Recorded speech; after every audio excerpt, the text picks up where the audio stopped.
yang merupakan isu yang agak sensitif yang boleh mendatangkan konflik kewangan, iaitu berkenaan bebanan hutang.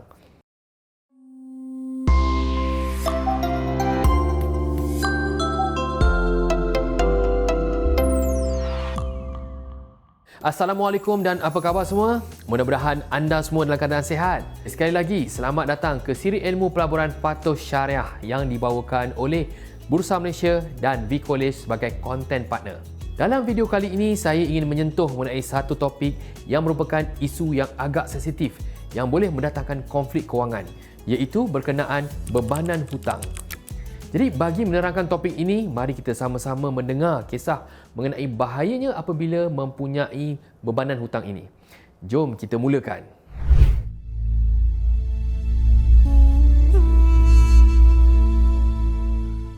Kisah ini dipetik daripada karya terbesar daripada Imam Malik rahimahullah, iaitu dalam kitab Al-Muwatta, bab 37 mengenai wasiat dan perjanjian. Kitab ini memang banyak menghimpunkan hadis-hadis Rasulullah SAW, termasuklah mengenai kisah bebanan hutang ini.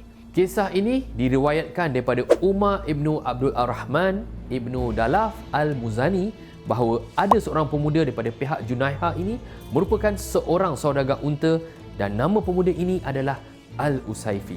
Dia sebelum ini memang membeli unta-unta sebelum orang ramai pergi menunaikan ibadah haji, dan kemudian selepas dia beli unta-unta tersebut, dia akan jual kepada orang ramai dengan harga yang jauh lebih tinggi.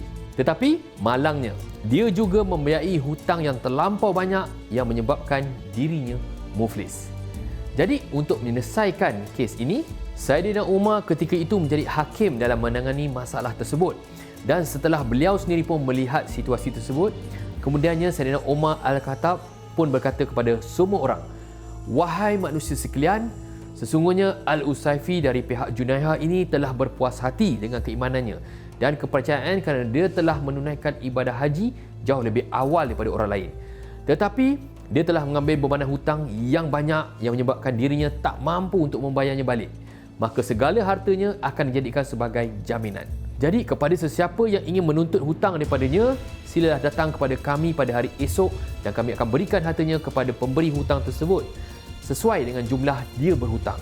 Berhati-hatilah kalian terhadap setiap hutang kerana sesungguhnya permulaan kepada setiap hutang merupakan kegelisahan dan pengakhirannya merupakan kemiskinan." Macam itulah kisahnya mengenai bebanan hutang. Jadi, apa pengajaran yang kita boleh ambil daripada kisah ini? Apabila seseorang itu berhutang tetapi tidak mampu untuk membayar balik setiap hutangnya, termasuklah hutang peribadi, hutang kereta dan rumah tepat pada waktunya, maka kesannya akan menyebabkan dirinya berpotensi muflis. Apabila dalam keadaan sudah muflis, ia seterusnya akan mengakibatkan kemiskinan, dan kesan daripadanya adalah boleh menyebabkan dirinya dalam keadaan terdesak. Jadi, boleh bermulanya sikap sanggup menipu, mungkin janji dan sampai satu tahap sehingga melakukan pelbagai jenis jenayah.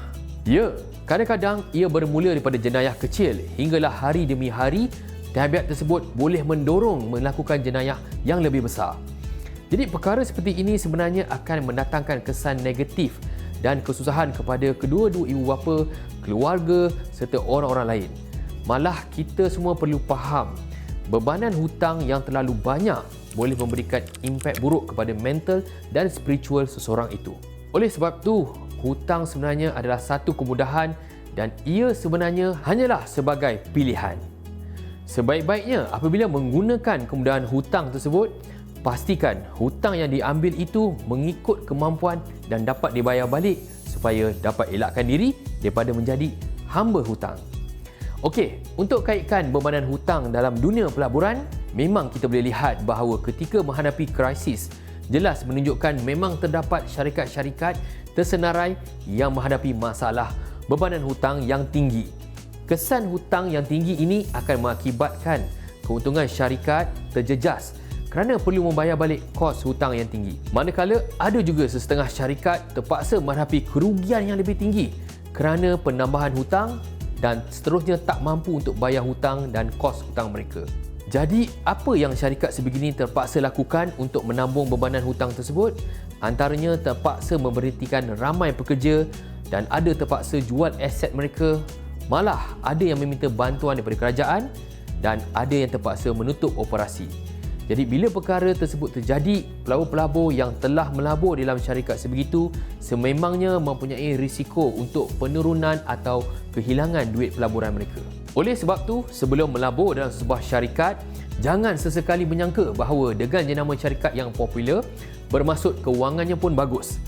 Jadi, sebaik-baiknya kita melihat penyata kedudukan kewangannya dengan melihat status hutang syarikat dan dibandingkan dengan jumlah equity syarikat tersebut. Maknanya, kalau ada hutang sekalipun, sekurang-kurangnya syarikat mempunyai kemampuan untuk bayar dan menguruskannya. Hal ini bertujuan supaya setiap kali berlaku krisis, syarikat tersebut tidak menghadapi kesulitan menanggung bebanan hutang disebabkan pengurusan kewangan yang mantap. Baik, sama-sama kita ambil iktibar daripada kisah Al-Usaifi ini agar kita waspada dalam pelaburan saham supaya kita tidak terjerat dengan pelaburan ke dalam syarikat-syarikat yang mempunyai hutang yang terlalu tinggi. Setakat itu sahaja daripada saya. Terima kasih kerana mengikuti siri ilmu pelaburan Patuh Syariah. Sehingga kita jumpa lagi di masa akan datang. Assalamualaikum.